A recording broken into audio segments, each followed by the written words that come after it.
This morning today is President Trump's 100th day in office in his second term. He'll celebrate that milestone with a trip to Michigan later this afternoon. We will go to Washington, D.C. right now to say good morning to Doug Gozader. Doug, good to see you.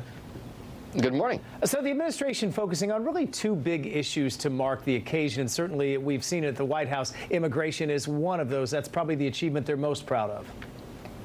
Yeah, specifically border enforcement. I mean, this is where the president enjoys his highest marks, according to most recent polls, and there's been a whole slew of them because of this 100-day mark today.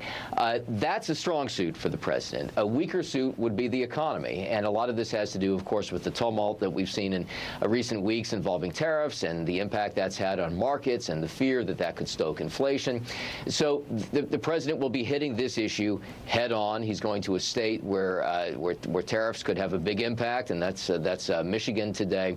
And he's going to, it sounds like, announce a little bit of a break for automakers when it comes to tariffs, because there was concern about the impact this would have on U.S. automakers. But he's also going to make a longer-term case, no doubt, that eventually there is a light at the end of this tunnel, that there is some short-term pain but a long-term payoff if, in fact, all of these trade deals wind up being negotiated in favor of the U.S. Yeah, Doug, and it feels like while markets have largely recovered most of what they lost in April, we've got GM reporting today, so we'll hear on tariffs. It feels like there's still pressure on the White House on the economic side of things because there's still many unknowns with tariffs. Yeah, you know, we're not seeing these wild swings. You know, of course, as soon as I say that, we'll see one today. Right.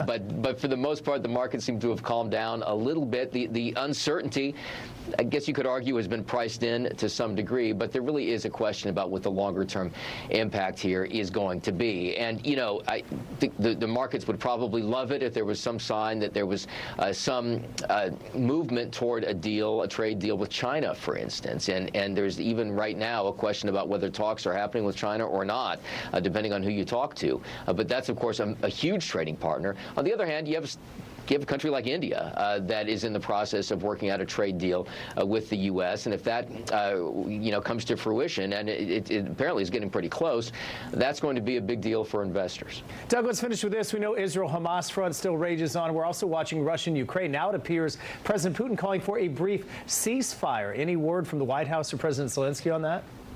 Yeah, it's only 3 days, though, I think, the last I saw, and that's obviously falling well short of kind of the longer-term temporary ceasefire that the White House has been arguing for and that the Ukrainians have essentially accepted. So it looks as though, while this might provide a brief respite, it's not really the kind of thing that seems to be a step toward a peace agreement. We'll see how that plays out. All right, got to leave it there for today. Doug, good to see you. Thanks so much.